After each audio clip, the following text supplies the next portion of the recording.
এজন্য আল্লাহ তাআলা বলেন বিসমিল্লাহির রহমানির রহিম ইন তাজতানিবু কাবাইরা মা তুনহাউনা আনহু নুকাফির আনকুম সাইয়্যাতিকুম। আল্লাহ রাব্বুল আলামিন এই পবিত্র কালামের আয়াতের ভিতরে আমাদেরকে জানিয়ে দিয়েছেন ইন তাজতানিবু কাবাইরা মা তুনহাউনা আনকুম মা তুনহাউনা আনহু নুকাফির আনকুম সাইয়্যাতিকুম। আল্লাহ রাব্বুল আলামিন জানিয়ে দিয়েছেন, হে মুমিনগণ, তোমরা যদি নিষিদ্ধ কবিরা গুনাহসমূহ হতে দূরে থাকো তাহলে আমি তোমাদের জন্য সব গুনাহ অপরাধগুলো ক্ষমা করে দিব। সুবহানাল্লাহ। কবিরা গুনাহ এত বড়, এত জঘন্য, এত কঠিন, আল্লাহ রাব্বুল আলামিন নিজেই ঘোষণা করেছেন, তোমরা যদি কবিরা গুনাহ থেকে নিজেকে ফিরিয়ে রাখতে পারো তাহলে আমি আল্লাহ তোমাদেরকে সব ধরনের গুনাহ থেকে, সব ধরনের অপরাধ থেকে আমি আল্লাহ তোমাদেরকে হেফাজত রাখবো। সুবহানাল্লাহ। কবিরা গুনাহ অনেক কঠিন একটি, এজন্য আল্লাহ সুবহানাহু ওয়া তাআলা হাদিস শরীফের ভিতরে আল্লাহ রাসূল সাল্লাল্লাহু আলাইহি সাল্লাম 10টি আমলের কথা বলেছেন, যে আল্লাহ রাসূল সাল্লাল্লাহু আলাইহি সাল্লাম বলেছেন 10টি গুনাহের কথা বলেছেন, আমি তোমাদের জন্য সব গুনাহ ও অপরাধগুলো ক্ষমা করব। আল্লাহ রাসূল সাল্লাল্লাহু আলাইহি সাল্লাম এই সম্পর্কে হাদিস এনেছেন। রাসূল সাল্লাল্লাহু আলাইহি সাল্লাম বলেন, আমাকে 10টি বিষয়ে উপদেশ দিয়েছেন। মুআয ইবনে জাবাল রাদিয়াল্লাহু তাআলা থেকে বর্ণনা, তিনি এই কথা বর্ণনা করেছেন যে রাসূলুল্লাহ সাল্লাল্লাহু আলাইহি ওয়াসাল্লাম, আমি মুআয ইবনে জাবাল রাদিয়াল্লাহু তাআলা আনহুকে 10টা উপদেশ আল্লাহ রাসূল সাল্লাল্লাহু আলাইহি সাল্লাম আমাকে করেছেন, যে এই 10টা কাজ তুমি করবে বা করবে না। 10টা উপদেশ আল্লাহ তাআলা আল্লাহ রাসূল সাল্লাল্লাহু আলাইহি সাল্লাম, আমার রাসূল তার সকল সাহাবীদেরকে এভাবে অনেক আমল শিখিয়ে দিয়েছেন, অনেক উপদেশ দিয়েছেন। কিন্তু মুআয ইবনে জাবাল রাদিয়াল্লাহু তাআলা বলেন যে আমাকে একাকিত্বভাবে আল্লাহ রাসূল 10টা উপদেশ দিয়েছেন। এই 10টা উপদেশ কি? আল্লাহ রাসূল সাল্লাল্লাহু আলাইহি ওয়াসাল্লাম হাদিস শরীফের ভিতরে জানিয়ে দিয়েছেন, ফাআন মুআয ইবনে জাবাল রাদিয়াল্লাহু ক্বাল أوصاني رسول الله صلى الله عليه وسلم بعشر كلمات قال لا تشرك بالله شيئا وإن قتلت وحرقت ولا تعقن والديك وإن أمرك أن تخرج من أهلك ومالك ولا تتركن صلاة مكتوبة متعمدا فإن من ترك صلاة مكتوبة متعمدا فقد برئت منه ذمة الله ولا تشربن خمرا فإنه رأس كل فاحشة وإياك والمعصية فإن بالمعصية حل سخط الله عز وجل وإياك والفرار من الزحف وإن هلك الناس وإذا أصاب الناس موتان وأنت فيهم فأثبت وأنفق على عيالك من طولك ولا ترفع عنهم عصاك أدابا واخفهم في الله رواه أحمد شريف الحديث الرسول صلى الله عليه وسلم তিনি এই উপদেশ 10টি উপদেশ মুআয ইবনে জাবাল রাদিয়াল্লাহু তাআলা কে করেছিলেন। এক নম্বরে আল্লাহ রাসূল সাল্লাল্লাহু আলাইহি ওয়াসাল্লাম বলেন, বিআশরি কালিমাতিন ক্বালা লা তুশরিক বিল্লাহি শাইআ ওয়া ইন কুতিলতা ওয়া হুররিকতা ওয়া লা তাওকান্না। আল্লাহ রাসূল সাল্লাল্লাহু আলাইহি ওয়াসাল্লাম বলেন, আল্লাহ পাকের সাথে কাউকে শরীক করবে না যদিও তোমাকে হত্যা করা হয়। এক নম্বরে কি? আল্লাহর সাথে শরীক করো না, শিরক করো না। আল্লাহ এক, সেখানে অন্য কাউকে তুমি অংশীদার করো না, অন্য কাউকে তুমি প্রভু মানো না।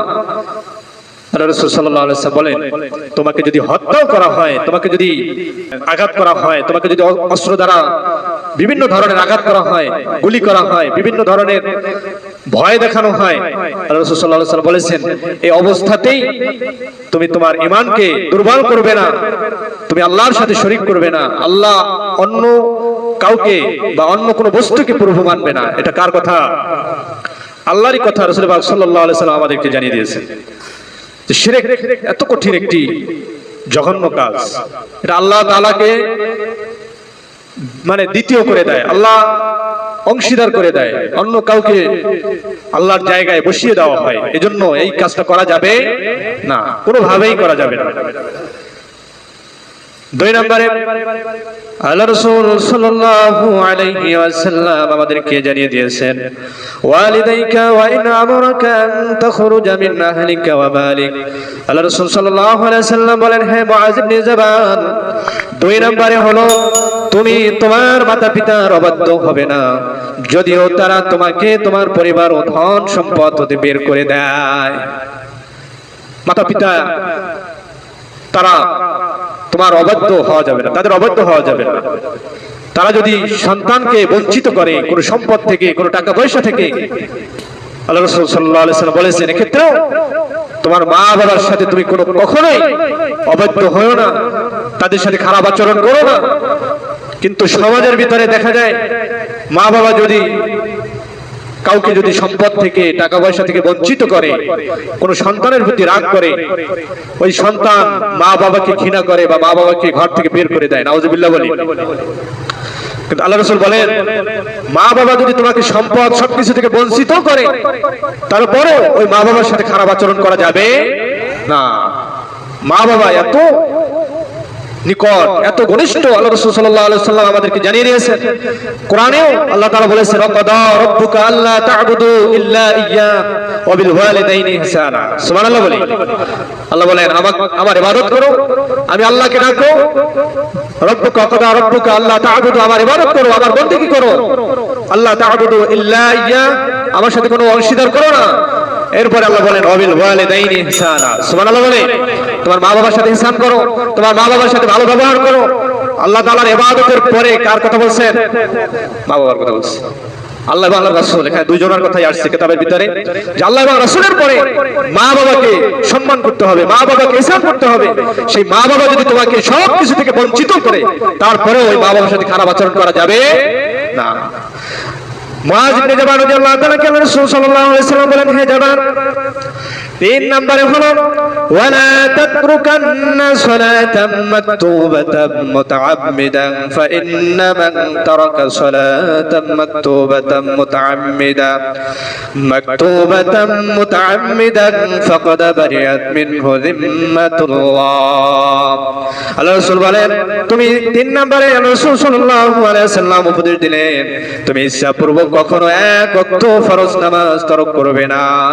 কেননা যে ব্যক্তি স্বেচ্ছায় এক ওয়াক্ত ফরজ নামাজ তরক করবে, তার ব্যাপারে আল্লাহ পাকের দায়িত্ব রক্ষণাবেক্ষণ উঠে যাবে।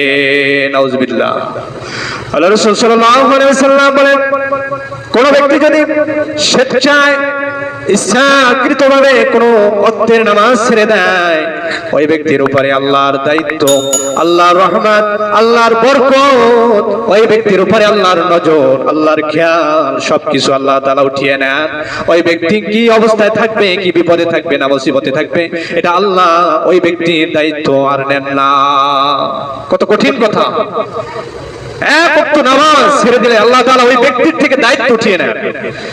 যে ব্যক্তির উপরে যে আমার আল্লাহর একটা দায়িত্ব আছে, একে আমি আল্লাহ ভালো রাখি, এর উপর আমি আল্লাহ ইহসান করি, এর সব কিছু একটু দেখে শুনে রাখি, বিপদ আপদ মুসিবত থেকে একটু হেফাজতে রাখি। কোন ব্যক্তি যদি নামাজ ছেড়ে দেয়, ইচ্ছাকৃতভাবে এক ওয়াক্ত নামাজ যদি ছেড়ে দেয়, আল্লাহ রাসূল সাল্লাল্লাহু আলাইহি ওয়াসাল্লাম বলেছেন, আল্লাহ তাআলা ওই ব্যক্তির উপরে যত রক্ষণাবেক্ষণ দায়িত্ব আল্লাহ তাআলা উঠিয়ে নেন। নাউযুবিল্লাহ বলে। কত কঠিন! আমরা তো নামাজ পড়তে চাই না। নামাজ এটা তো মনে হয় একটা কষ্টকর ইবাদত, ঠিক না? নামাজ আল্লাহ তাআলা এমন একটা ইবাদত দিয়েছে, পাঁচ ওয়াক্ত পড়া লাগে, এটা একটা মুসিবত মনে করে মানুষ। শক্তি আছে শরীরে, যার কারণে মুসিবত মনে করে। যখন মালাকুল মউত এসে হাজির হয়ে যাবে, মালাকুল মউত এসে শিয়রে দাঁড়িয়ে যাবে, ওই ব্যক্তির কলিজা থরথর করতে থাকবে, মনে পড়ে যাবে তার জীবনের আমলের কথা। নামাজ ছেড়ে দিয়েছে, মনে পড়ে যাবে আমি তো নামাজ পড়ি নাই, আল্লাহর হুকুম পালন করি নাই, আজকে তো আমার মুসিবত আর আমার দুঃখ, আমার কষ্ট শুরু হয়ে গেল। এটা তার মনে হয়ে যাবে। যখনই মালাকুল মউত এসে হাজির হয়ে যাবে, তার জান কবজ করবে, প্রতিটা সেকেন্ডে তার শরীর থেকে, তার দেহ থেকে জানটা বের করবে। আর ওই চিৎকার যদি পৃথিবীর কোনো মানুষ শুনতে পাইতো, আর ওই ব্যক্তি যদি চিৎকার মারতে পারতো, তাহলে এই পৃথিবীর জগতের মানুষগুলো তার মানে কানের পর্দা ফেটে জমিনে পড়ে যেত। তার এত কষ্ট হবে, তার এত মানে ভয়াবহ হবে তার মৃত্যুটা। যারা নামাজ পড়বে না, যারা আল্লাহর হুকুম পালন করবে না, এই ব্যক্তিদের শাস্তি কত কঠিন হবে এই ব্যক্তি মৃত্যু আসার পরে সে বুঝতে পারবে, তার আগে সে বুঝতে পারে না। কিন্তু এই যে কোরআন হাদিস থেকে বলতেছি, এখনই বুঝ ব্যবস্থা নেওয়া দরকার আছে কিনা। 5 ওয়াক্ত নামাজ জামাতের সাথে পড়ার চেষ্টা করি, যে অবস্থাতেই থাকেন না কেন 5 ওয়াক্ত নামাজ মসজিদে পড়ার চেষ্টা করবেন। কাল কিয়ামতের দিন দাঁড়িয়ে যেতে হবে আল্লাহর জবাব দিতে। গত সপ্তাহে বলেছি, আল্লাহ তাআলা আপনার হায়াত, আপনার যৌবন, আপনার সবকিছু বিষয়ে প্রশ্ন করবেন, আপনি কি জবাব দিবেন? আপনি একটু নিজে চিন্তা করেন। আজকে এই নামাজ সম্পর্কে আলোচনা করতেছি। যারা ইচ্ছাপূর্বক নামাজ ছেড়ে দেবে, নামাজ পড়বে না, ওই ব্যক্তিদেরকে আল্লাহ তাআলা সম্পূর্ণ দায়িত্ব থেকে বঞ্চিত করবেন। ওই ব্যক্তি বিপদে, আপদে, মুসিবতে সব কিছুতে পড়ে যাবে। আল্লাহ বলবেন এই ব্যক্তির উপর আমার কোনো দায়িত্বই নেই। নাউজুবিল্লাহ বলি। এজন্য আল্লাহ তাআলা এই যে আল্লাহ রাসূল সাল্লাল্লাহু আলাইহি ওয়াসাল্লাম আমাদেরকে যে উপদেশ দিয়েছেন, এগুলো মানার চেষ্টা করি, একটু চেষ্টা করি মানার চেষ্টা করি। অনেকে অসুস্থ আছেন, অসুস্থতার কারণে আসতে পারে না, এটা আলাদা বিষয়। অনেকে কাজের জন্য চাপে আসতে পারে না, এটা আলাদা বিষয়। অনেকে ইচ্ছাকৃতভাবে আসে না, এটা কি করবেন? তাদের জন্য এই নসিহত। যারা অসুস্থ তারা আসতে পারে না, তাদের জন্য আল্লাহ তাআলা সাথ দিয়েছেন। যারা কাজের চাপে আসতে পারে না, তাদের জন্য আল্লাহ সাথ দিয়েছেন। কিন্তু ইচ্ছাকৃতভাবে যারা বাড়িতে বসে থাকে, বাড়িতে বসে নামাজ পড়ে বা নামাজ পড়ে না, এই ব্যক্তিদের জন্য কাল কিয়ামতের দিন জবাবদিহি দাঁড়াতে হবে। এরপরে রাসূল সাল্লাল্লাহু আলাইহি ওয়াসাল্লাম 4 নম্বরে বলেছেন, ওয়ালা তাশরাবান্না খামরান ফাইন্নাহু রাসু কুল্লি ফাহিশাতাও ওয়া ইয়্যাক। আল্লাহ রাসূল সাল্লাল্লাহু আলাইহি ওয়াসাল্লাম মুআয ইবনে জাবাল রাদিয়াল্লাহু তাআলাকে 4 নম্বর উপদেশ দিলেন, হে মুআয ইবনে জাবাল, তুমি কাদামজ মদ তো পান করবে না, কেননা এটা যাবতীয় অশ্লীল কার্যকলাপের মূল উৎস। যারা নেশা করে, যারা মদ খায়, গাঁজা খায়, বিভিন্ন ধরনের নেশা দ্রব্যে লিপ্ত আছে, এই ধরনের মানুষদেরকে আল্লাহ রাসূল সাল্লাল্লাহু আলাইহি ওয়াসাল্লাম বলেছেন, তুমি এই অশ্লীল কাজগুলো করবে না। এগুলো হলো সবচেয়ে খারাপ কাজ, এগুলো হলো জঘন্য কাজ, এগুলো হলো ইসলাম বিরোধী কাজ। এগুলো থেকে তুমি নিজেকে কি করো? হেফাজত রাখো। এজন্য সরকারি ভাবেও মাদক, বিভিন্ন ধরনের আপনার মাদক আসক্ত যারা আছে তাদেরকে বিভিন্ন ধরনের প্রশাসনের হাতে ধরিয়ে দেওয়ার কথা বলতেছেন। এগুলো যদি আমাদের আশেপাশে থাকে, এই মানুষগুলোকে আপনারা প্রশাসনের কাছে ধরিয়ে দিবেন। এটা আপনার দায়িত্ব, আমার দায়িত্ব। যদি না দেন, কাল কিয়ামতের দিন আপনাকে আমাকেও জবাবদিহি করতে হবে যে আপনার আশেপাশে এই মানুষগুলো গুনাহের কাজ করছে, খারাপ কাজ করছে, আপনারা বাধা দেন নাই, এজন্য কাল কিয়ামতের দিন ধরবেন। এজন্য যারা নেশাদ্রব্য আনা নেওয়া করে, এগুলো মানে বিক্রি করে, আশেপাশে যারা মদ খায়, এদের বিরুদ্ধে প্রশাসনের কাছে আপনাদের নালিশ করতে হবে, তাদেরকে বলতে হবে। আল্লাহ রাসূল সাল্লাল্লাহু আলাইহি ওয়াসাল্লাম 5 নম্বরে বলেছেন, ওয়াল মা'সিয়াতা ফাইন্না বিল মা'সিয়াতা হাল্লা সাকাতাল্লাহু আযজা ওয়া জাল্লা ওয়া ইয়্যাক। 5 নম্বরে আল্লাহ রাসূল সাল্লাল্লাহু আলাইহি ওয়াসাল্লাম বলেছেন, আর তুমি গুনাহের কাজ হতে পরহেজ করবে, কেননা গুনাহের কারণে আল্লাহ পাকের ক্রোধ, অসন্তুষ্টি নাজিল হয়। নাউজুবিল্লাহ বলে। যারা গুনাহের কাজ করে, যারা পাপ কাজ করে, এই ব্যক্তির উপরে আল্লাহ নারাজ। এই ব্যক্তির উপর আল্লাহ কি করে? অসন্তুষ্ট হন। এই ব্যক্তির উপরে আল্লাহ তাআলা নারাজ হন, বেজার হন। এই ব্যক্তিকে আল্লাহ তাআলা ভালো চোখে দেখেন না। এজন্য গুনাহের কাছ থেকে নিজেকে ফিরে রাখতে হবে, সব ধরনের পাপ কাজ থেকে নিজেকে হেফাজত রাখতে হবে। আল্লাহ রাসূল সাল্লাল্লাহু আলাইহি ওয়াসাল্লাম 6 নম্বরে বলেছেন, ওয়াল ফিরারা মিনাজ যাহফি ওয়া ইন হালাকান নাস। 6 নম্বরে আল্লাহ রাসূল সাল্লাল্লাহু আলাইহি ওয়াসাল্লাম বলেছেন, তুমি যুদ্ধের ময়দান হতে পলায়ন করবে না, যদিও সপক্ষের সকল লোক ধ্বংস হয়ে যায়। যুদ্ধ, আপনি ইসলামের কাজে যেখানেই যাবেন, দ্বীনের কাজে যেখানেই যাবেন, আপনি পিছপা হবেন না। আপনি আপনার সহপাঠীরা, আপনার বন্ধুরা, তারা একের পর এক শহীদ হইতেছে, তারা মৃত্যুবরণ করতেছে, এই ভয়ে আপনি কখনো পিছপা হবেন না। আপনি আপনার বুক শহীদি মর্তবায়, শহীদি মর্যাদায় আপনার বুকটা কি করবেন? পেতে দিবেন।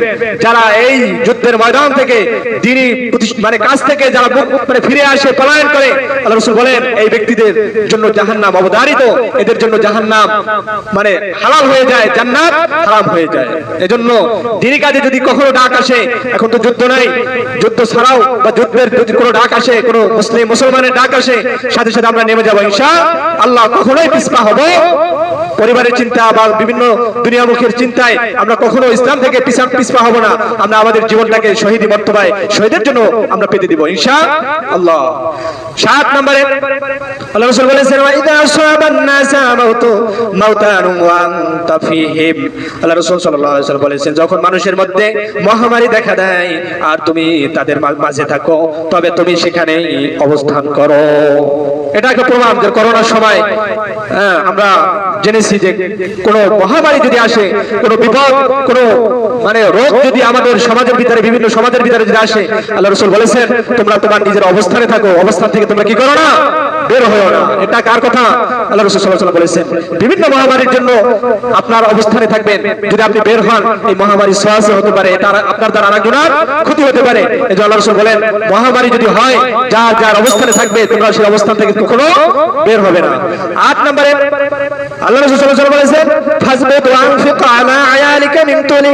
আল্লাহ রাসূল সাল্লাল্লাহু আলাইহি ওয়াসাল্লাম 8 নম্বরে বলেছেন, তুমি তোমার পরিবার পরিজনের জন্য সাধ্য অনুযায়ী খরচ করবে।